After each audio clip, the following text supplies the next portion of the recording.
Halo para pembelajar, ketemu lagi di video interaktif saya yaitu Christina Priliani untuk mata pelajaran Praktikum Akuntansi Lembaga Instansi Pemerintahan. Nah, untuk mata pelajaran PALIP itu penting banget buat kalian-kalian untuk menuju ke perkuliahan nanti karena ada pembelajaran akuntansi sektor publik loh. Nah, sebelum masuk ke video ini, kalian tonton dulu video saya sebelumnya yaitu mengenai struktur pemerintahan pusat dan pemerintahan daerah. Di situ saya mengupas habis mengenai pemerintahan pusat itu kayak gimana dan pemerintahan daerah itu gimana. Untuk video saya kali ini lanjutannya nih. Sekarang kalau kita udah mengetahui struktur pemerintahannya, sekarang masuk ke pengelolaan keuangannya nih. Nah, part kita kali ini tentang pengelolaan keuangan pada pemerintahan pusat dan pada pemerintahan daerah. Di part yang pertama ini, kita tahu dulu pengelolaan keuangannya itu sumber dananya itu dari mana aja. Sumber dana di pemerintahan pusat dan sumber dana di pemerintahan daerah. Let's check it out. Sekarang kita akan masuk pokok bahasan tentang pengelolaan keuangan. Video kali ini membahas pengelolaan keuangan untuk part 1. Setelah itu, baru kita lanjut ke part berikutnya mengenai pengelolaan keuangan akuntansi lembaga instansi pemerintahan secara mendalam. Untuk mengetahui lebih lanjut pokok bahasan kita kali ini, kita harus mengetahui terlebih dahulu asal-muasal sumber dana. Untuk pada akhirnya pimpinan pusat dan pimpinan daerah dapat melakukan pengelolaan keuangan, baik itu di pemerintahan pusat maupun di pemerintahan daerah. Nah, dalam pengelolaan keuangan di instansi pemerintahan, kalian harus tahu dulu sumber dananya itu berasal dari mana. Tujuan kegiatan pemerintahan itu adalah untuk mensejahterakan masyarakat. Jadi, kegiatan pemerintahan itu nggak bisa untuk mencari keuntungan karena tujuan akhir atau goal dari kegiatan pemerintahan itu bukan mencari keuntungan, berbeda dengan kegiatan perusahaan swasta. Kalau kegiatan pemerintahan itu semuanya tujuannya adalah untuk mensejahterakan masyarakat.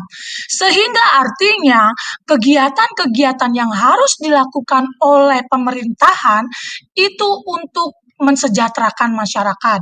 Contohnya, kegiatan yang meningkatkan kualitas sumber daya masyarakat atau melakukan kegiatan pelatihan-pelatihan untuk meningkatkan sumber daya dari masyarakat.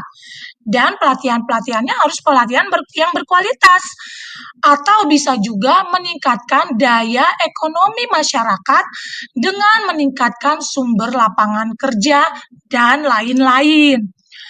Namun, coba deh kita bayangkan bersama, untuk melakukan kegiatan itu semua kan perlu dana ya.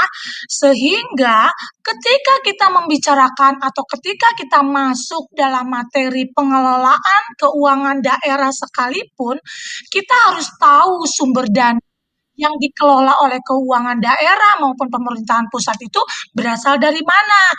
Nah, sumber dana dalam pemerintahan kita itu terbagi menjadi 2 sumber dana anak-anak, yaitu APBN dan APBD. Seperti itu. Sumber utama dana APBN itu ada 3 anak-anak. 3 komponen utama, yaitu yang pertama pajak. Nah, untuk pajak merupakan sumber pendapatan negara yang paling besar, mencakup beberapa jenis pajak terkait dengan pajak pemerintah pusat. Yang kedua, itu ada sumber dananya adalah penerimaan negara bukan pajak atau disingkat dengan PNBP. PNBP berasal dari berbagai sumber non-pajak yang dikelola oleh pemerintah pusat. Bisa dari BUMN dan lain-lain. Dan sumber dana komponen yang ketiga itu adalah hibah. Hibah merupakan bantuan keuangan dari pihak lain, baik dari dalam negeri maupun dari luar negeri kepada pemerintah pusat. Ketiga komponen inilah yang menjadi sumber dana APBN. Ya, sumber pendapatan atau sumber pemasukan, sumber dananya APBD itu diperoleh dari apa saja. Nah, sama ada 3 komponen juga nih yang menjadi sumber dana APBD. Yang pertama, itu berasal dari pendapatan asli daerah atau PAD. Nah, pendapatan PAD itu bersumber dari daerah itu sendiri berupa pajak. Maka dari itu ada yang namanya pajak daerah, disertai dengan retribusi daerah dan pendapatan asli daerah lain-lain yang dianggap sah. Komponen yang kedua yang menjadi sumber dananya APBD itu adalah dana perimbangan.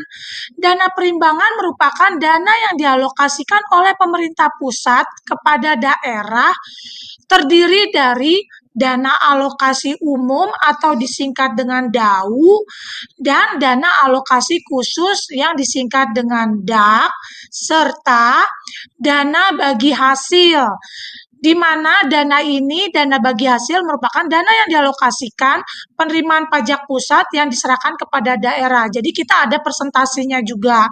Contohnya itu adalah pajak berasal dari pajak bumi dan bangunan atau PBB. Komponen yang ketiga itu adalah pendapatan daerah lainnya yang dianggap sah. Nah, untuk komponen pendapatan daerah lain yang dianggap sah itu bersumber dari di luar PAD dan dana perimbangan. Misalnya hibah, bantuan keuangan dari pemerintah pusat, dan hibah-hibah lainnya. Seperti itu sih.